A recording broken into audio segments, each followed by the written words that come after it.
So in this video we're going over M1 Edexcel questions from June 16.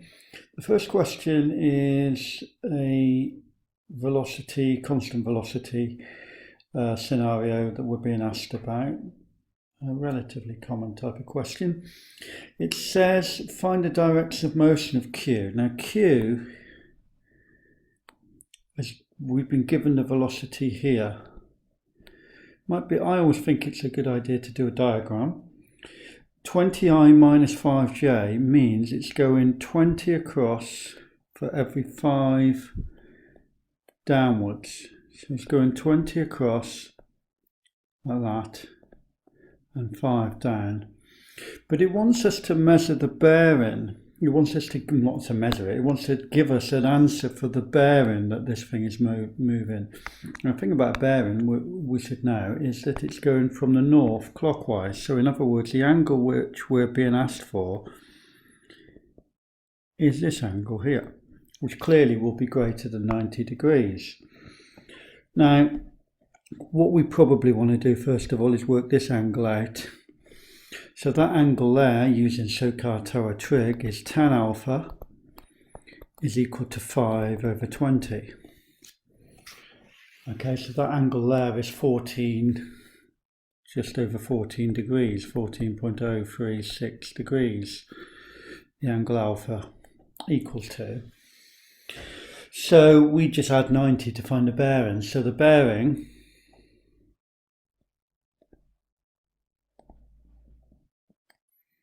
is 90 plus 14 degrees, so that's 104 degrees.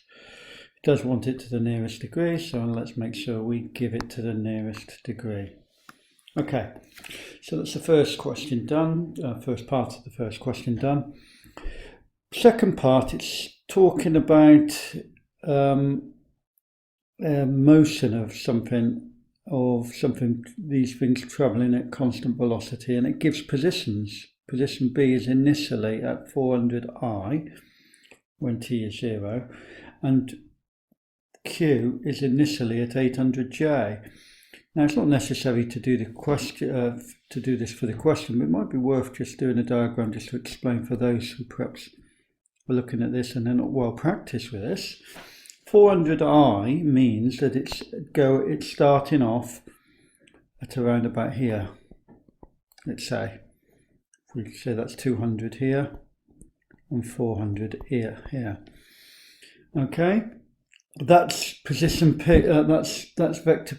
That's P, which is going off in this direction, 15I plus 20J. So it's going off something like this, over like that. And then the other particle is at 800J, which will be further up actually, 800J, say there. And that is the position going in, it's the same, the one that we've been given here. It's going at that velocity, which is 20I minus 5J. Okay, and the question is, now at some point it would make sense that one is due west of the other. So it's basically asking us when are these particles in line here at certain times. But that's the part C of the question. Let's get part B done first.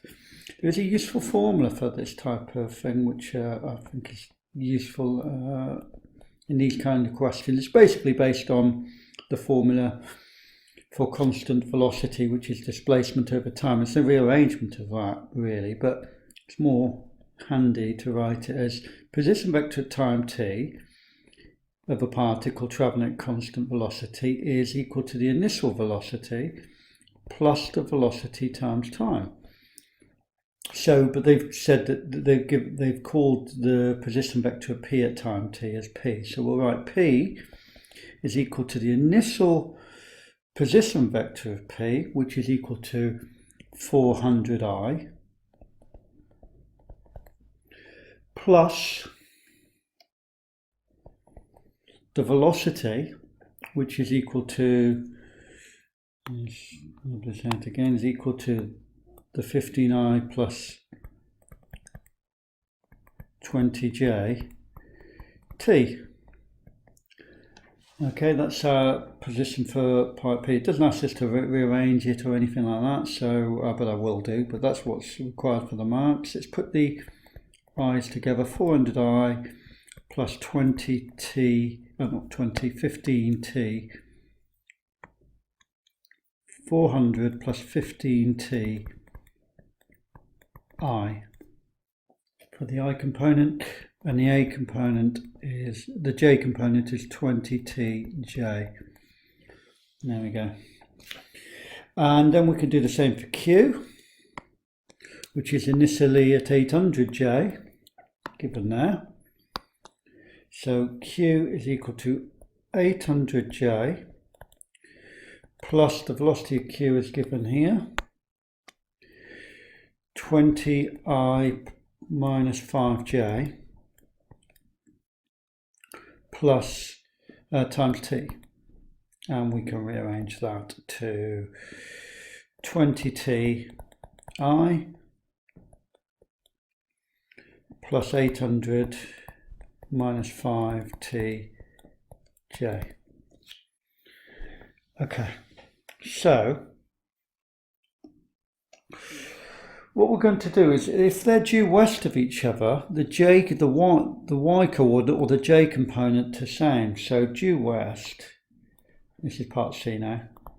We've done part B. These are our answers. In fact, we'd get the full marks for those two bits without the rearrangement. And then when one is due west of the other, then we have the j component the same.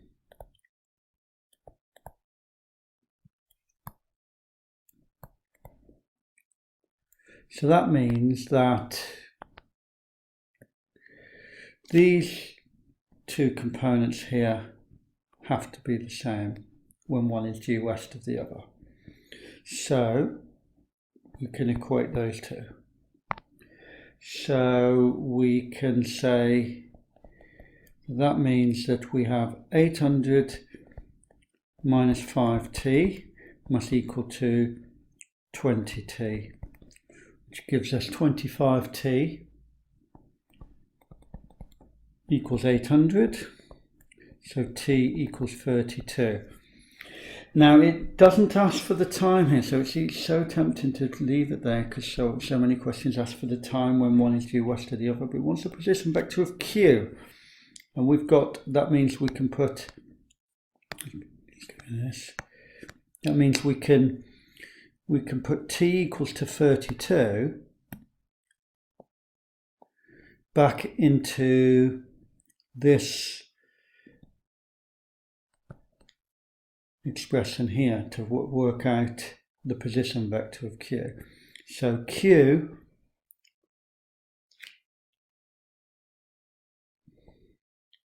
let's change the pen back to blue. So position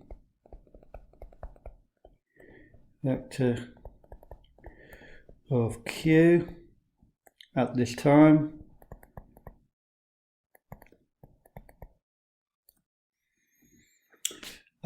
we can just put Q, let's call it Q32 equals to 20 times 32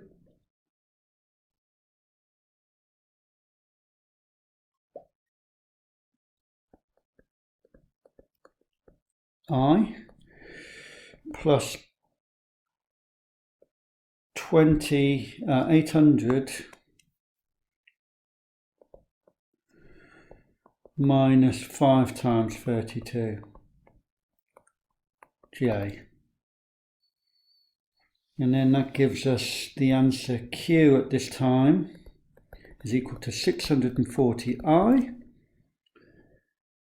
plus,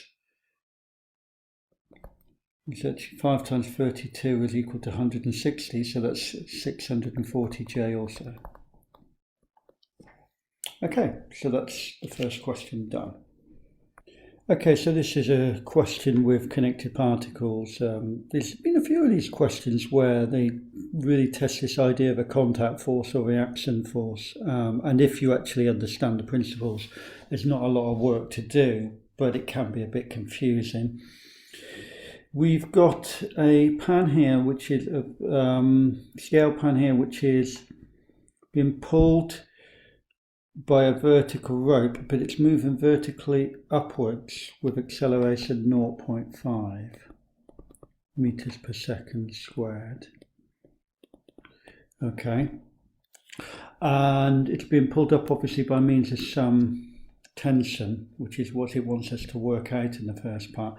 Now, the first part is probably best to look at the whole system, because it tells us the masses of both of them. So effectively, this is a 2 kilogram mass, so it's got weight 2g for the whole thing. So really, we're just applying F equals ma to the whole system. That's the easiest way to go. And the whole system meaning the pan and the whatever's put on it. It says a brick. F equals ma for the whole system, and that's got and the whole system has mass 2 kilograms. Okay. So we've got the force upwards, which is T, take away the force downwards, which is 2g, is equal to the mass of the whole thing, which is 2 times 0.5. Okay, now, so when we work that out, we've got T is equal to 1 plus 2g, which is equal to, and they'll accept 2 or 3 significant figures here. I'll give the answer to 221 newtons.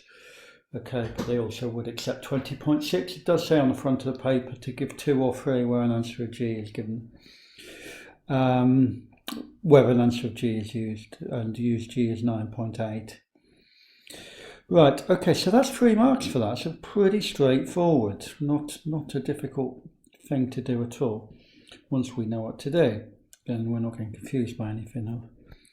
Part B is supposed to what I'm really talking about, where some students get a little bit confused by it here. It says the magnitude of the force exerted on the scale pan by the brick. First of all, it talks about magnitude, so we're not worried about whether it goes up or down. Now we've got 2 approaches. We can either find the forces on the brick,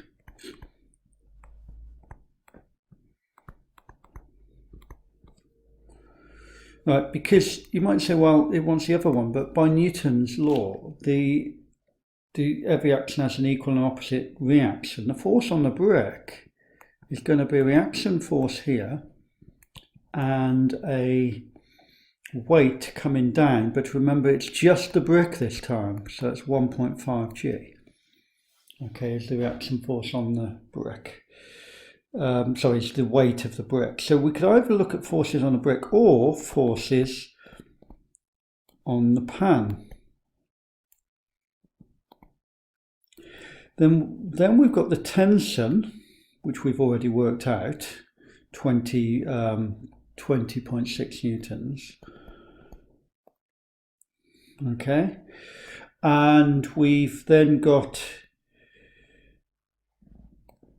the weight of this pan, which, remember this time the weight of the pan is 0.5g, given here.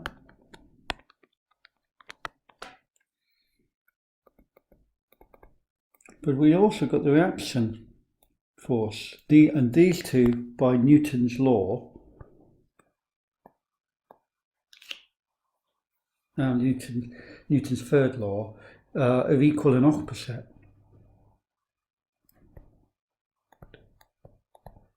So I'm obviously doing more work than I need to answer the question. I can take either of these scenarios to get my answer, because this one involves less forces. This one here involves fewer forces, only 2 forces. I'm going to do that one. But we could do the other one. Or if you have time in the exam, what I personally do is use this one. And then rather than twiddle my thumbs in the last, well, ideally last 20 minutes, 25 minutes of the paper, I'm going to do the question in a different way, just to check I get the same answer, and hope that I do. So I'm going to use this scenario here. this particle here. Okay, so let's just change the colour back. So we've got F equals ma to brick. So we've got, and remember it's moving upwards at 1.5. I always apply F equals ma in the direction of the acceleration. So it's r minus 1.5 g is equal to 1.5 times 0.5. Okay, so that, when we work that out, it gives us the reaction force is equal to 1.5 g plus 0.75, which equals to, when we work that out, 15.5 newtons, or to two significant figures, 15 newtons. Okay, I won't do this one now because I want to go on some other questions, but we would get the same answer. Okay, right, okay, let's get on to question 3. So question 3 is an impulse question. You have to, half of mechanics is just reading the situation, and often the maths that we have to do isn't that involved. There's a few things to do here. We've got a particle of mass 0.4 kilograms here. It's moving along rough horizontal ground when it hits a wall. So we've been given the speed it hits the wall. Let's just draw that in. We've got some particle here which hits a wall. Let's do this in red. It hits the wall at 4 meters per second. Okay, but then it rebounds from the wall at some unknown speed. Actually, it's called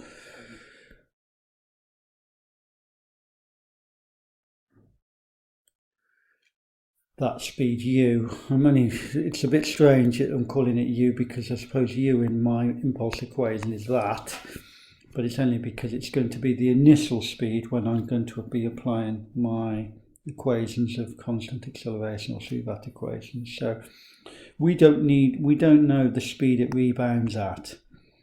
Okay, but we can work it out. It's not that they've given us plenty to work with here. First of all, they've given us a coefficient of friction, and it comes to rest in 5 meters.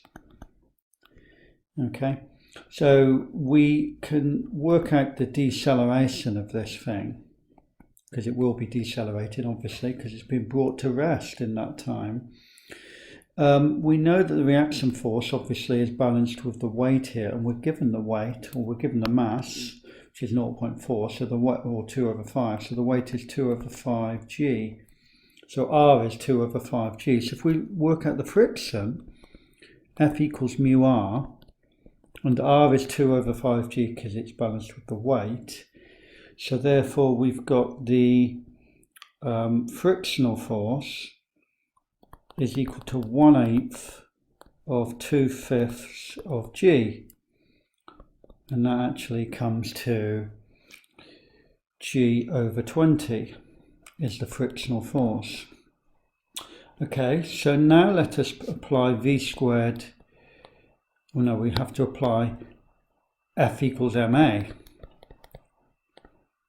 because we know that the mass of this thing, so F equals ma, so to work out the acceleration or deceleration. Now I'm not going to worry about signs here.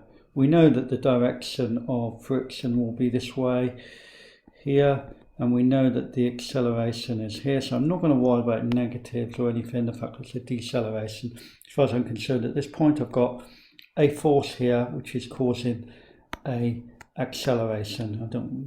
Not really concerned. It's a deceleration in putting it into F equals ma. That will come out in the next part. So we have the force, which we're given is g over 20, is equal to the mass, which is 2/5, times by the acceleration. Okay, so that gives me an acceleration of g over 8. Okay, it may seem, it's no coincidence by the way, it may seem a bit strange. I've undone myself here, kind of done one thing just to find the same thing and come up with the same number again, which is true.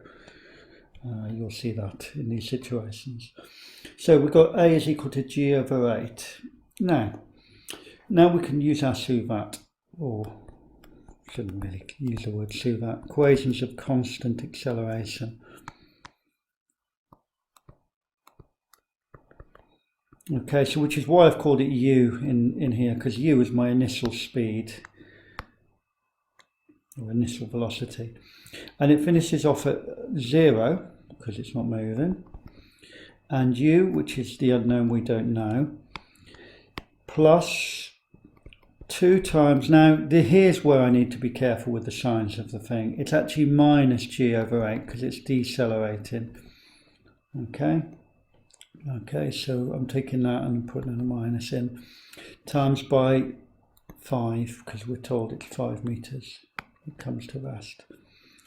So that gives me, I work that out, I get U squared is equal to 2 times 9.8 times 5 divided by 8,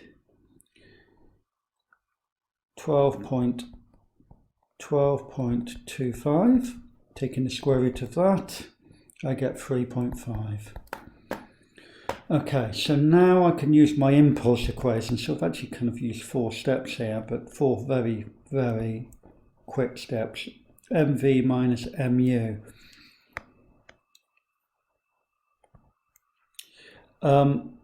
Now, impulse is changing momentum, so I have the mass of the thing, which is equal to 0.4, times by the 3.5, if I'm going in this direction, let's call that positive 3.5, which makes this one negative 0.4, negative 4.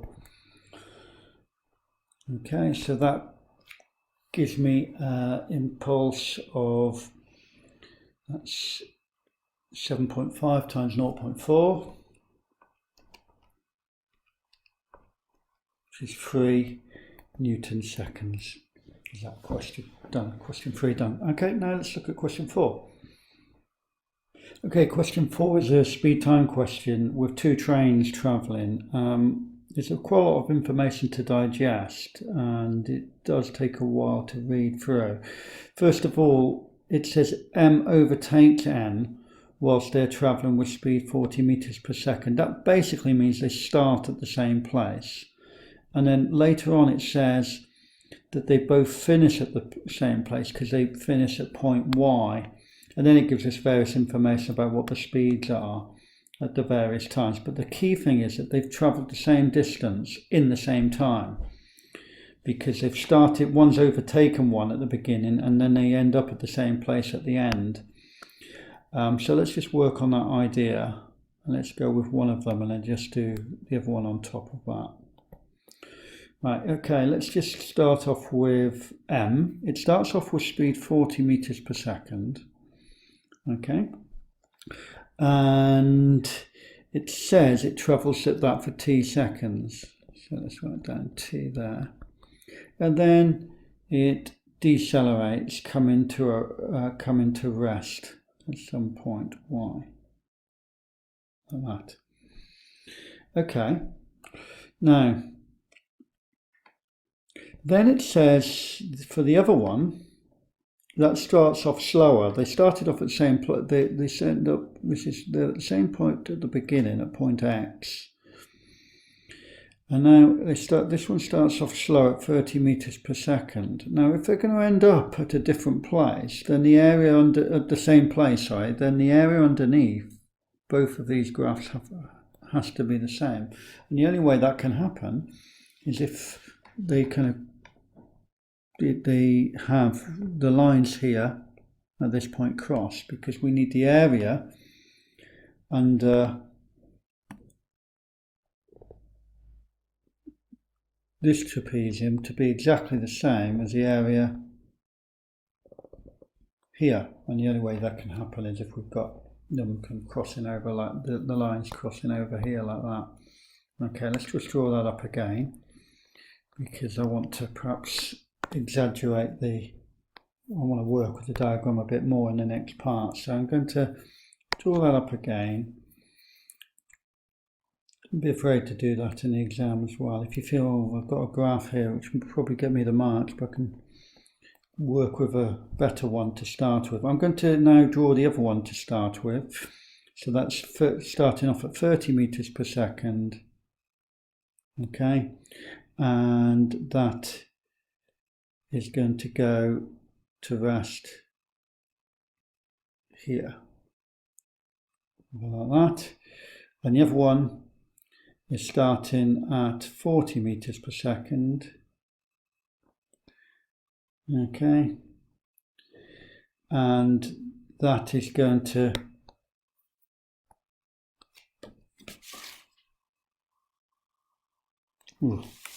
probably better as I started with the way this is going. Okay, okay, and they should be crossing as well, so let's just draw that up. Okay, right, okay, so there's my diagram. Let's draw that up again. This is t here, probably exaggerated this somewhat now. It says this is at time t, this one is at 25 seconds. Okay, and so there's my diagram, and this is 30, this is 40, this is v, and this is t. Okay, right, so now we are, that's part the 4 questions for that, and there's 8 marks for this next part, so it's probably going to be a bit to do. It says given that the distance from x to y, that's the area, underneath is 975. So we can say the area under this trapezium here is 975, and also the area under this trapezium here is 975. But it would seem to be easier to work with the first one, because there we know that it's travelling for 25 seconds. We basically know everything apart from this extra time. Let's call this extra time here t that it travels for. Okay, that's for this one. So we're looking at this trapezium here, so which is corresponding to train n. Because train n is the one that travels initially for 25 seconds. So we've got I'm going to split into 2 bits rather than work with the aerotrapezium here. We've got the rectangle here, which is 30 times by 25, plus this triangle here, which is a half times by the base, which is t, times by the height, which is 30, is equal to 975. Okay, now let's just work with that. That gives us 15t is equal to 975 minus 30 times 25. Which is 225. So that gives me t equals 15. Okay, now I know t is 15. I know that the total time taken here is equal to 40. Okay.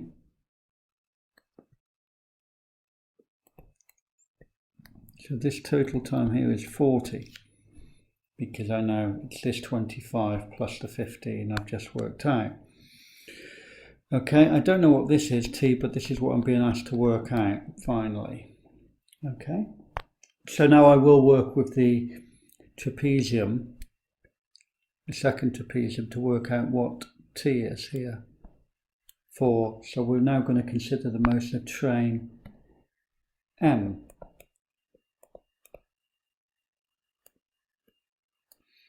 So we've got the area of the trapezium is equal to half times by the perpendicular height, so that's 40.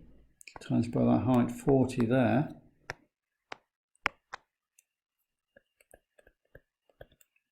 times by, that's the parallel distance, times by the 2 parallel sides added together, t plus 40, equals to 975. Okay, so that gives me 20 t plus 40 equals 975. Divide that by 20, I get t plus 40 equals 975 divided by 20, which is equal to 48.75. So that gives me a final answer of t equals to 8.75. Okay, that's it. Not bad for 8 marks, and we'll go on to the next question. Okay, so question 5 is a fairly standard statics question. It's a bit awkward that we've got different angles here, so we have to be careful with that. First thing I look for is if it's in limit and equilibrium, which it is, and which way it's tending to slide, and it's on the point of sliding up the plane. So that must mean friction is acting down the plane. We're being asked for the friction here, but we can call it mu r because we know it's limiting. The reaction force is the perpendicular contact force, which I'll mark in here. Reaction force there. And of course, the weight of this particle is 2g.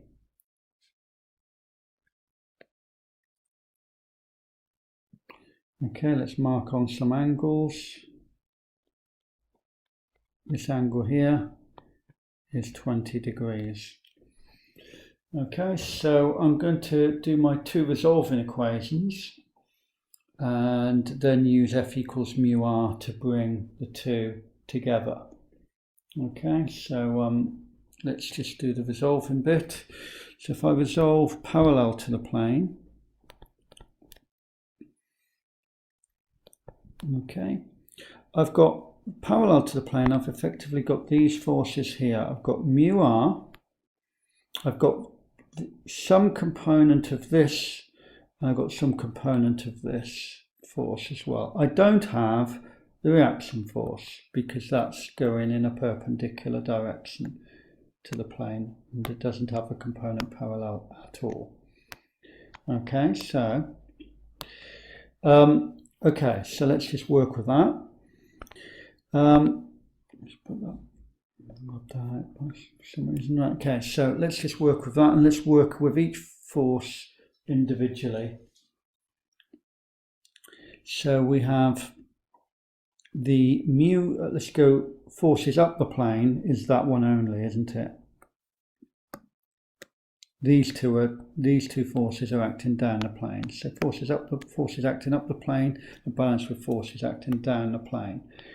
So up the plane, that's going to be 40 times by the component of this force which is going up the plane. I'll draw it on here temporarily here. It's basically that force there. And because it's next to the marked angle there, that force is equal to 40 cos 30. Okay, so let's write that in. 40 cos 30 is the component of that force going up the plane. Okay, so then we have, so we've got the component of that force. We've obviously also got, those balanced with the mu r force down the plane. Okay, and we've also got the component of this force here coming down the plane. I'll mark it on the diagram. It's down here, and because it's away from the marked angle there, the component of that force will be 2g sine 20, because the angle's 20. So that means that's equal to plus 2g sine 20.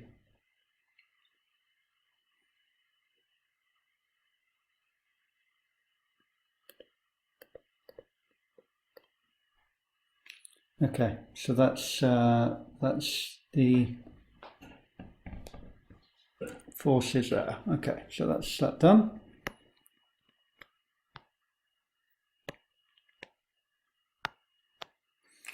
Right, now let's just, that's our parallel for equation, 3 marks for that equation, so in the mark scheme, looking at it now. Now let's just resolve perpendicular to the plane. Right, now, working perpendicular to the plane, I am going to have to consider that force, and that force, or components of, but I won't have to consider this force because it's going parallel to the plane.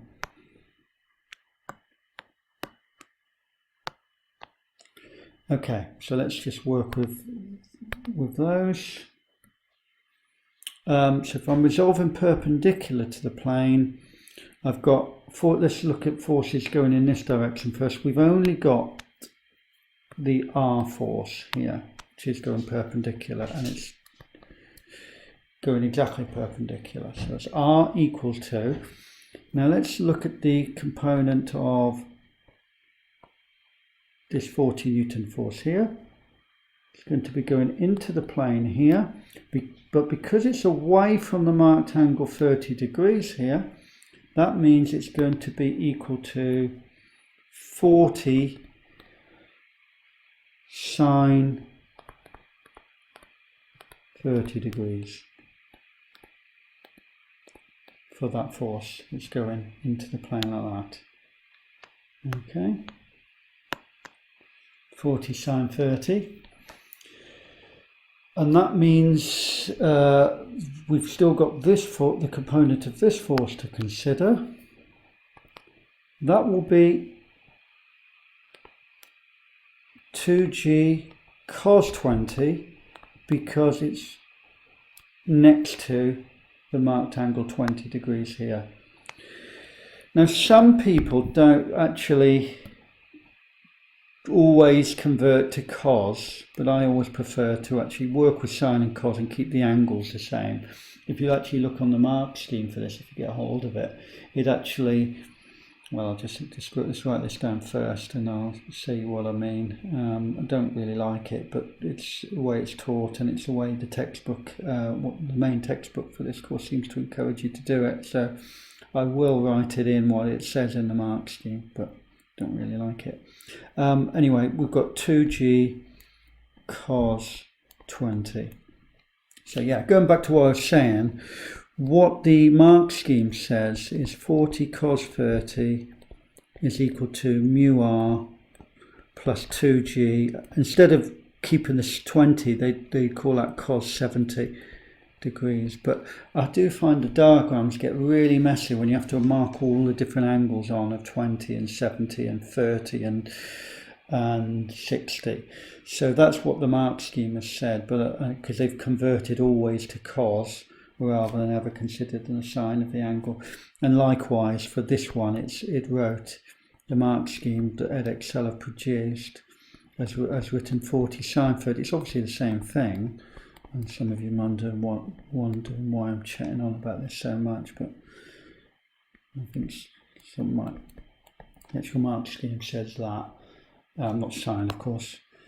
It's the wrong thing. Yeah, it obviously says 40 cos 60 plus 2g sine. Not sine. It obviously said cos 20 there as well. So the mark scheme always writes everything in terms of cos, which is what the textbook does. If you look at older textbooks, you go back at you'll not see it more written in the way I've written it here. It doesn't really matter, but I just think the diagrams can look messy when you're marking angles in all over the place. Okay, so anyway, let's get on with the question. We've got two equations here. I'm going to rub those two off now. I'm going to substitute for r. Let's rearrange. We've got mu r equals to 40 cos 30 minus 2g sine 20.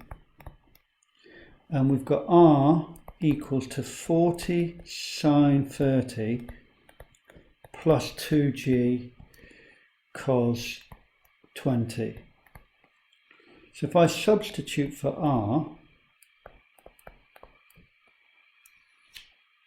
I get mu times 40 sine 30 plus 2g cos 20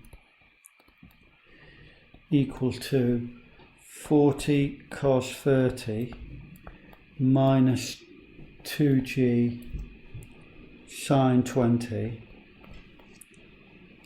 So that gives me mu equals to 40 cos 30 minus 2g sine 20, all divided by 40 sine 30 plus 2g cos 20. And if we take some care with our calculator there to two significant figures, we get a value of mu is equal to 0.73. Okay, so the video's gone on over 40 minutes. I think I better delay the next part to a following video to go through question 6, 7, 8 of the June 2016 paper. So see you there. Thanks, bye.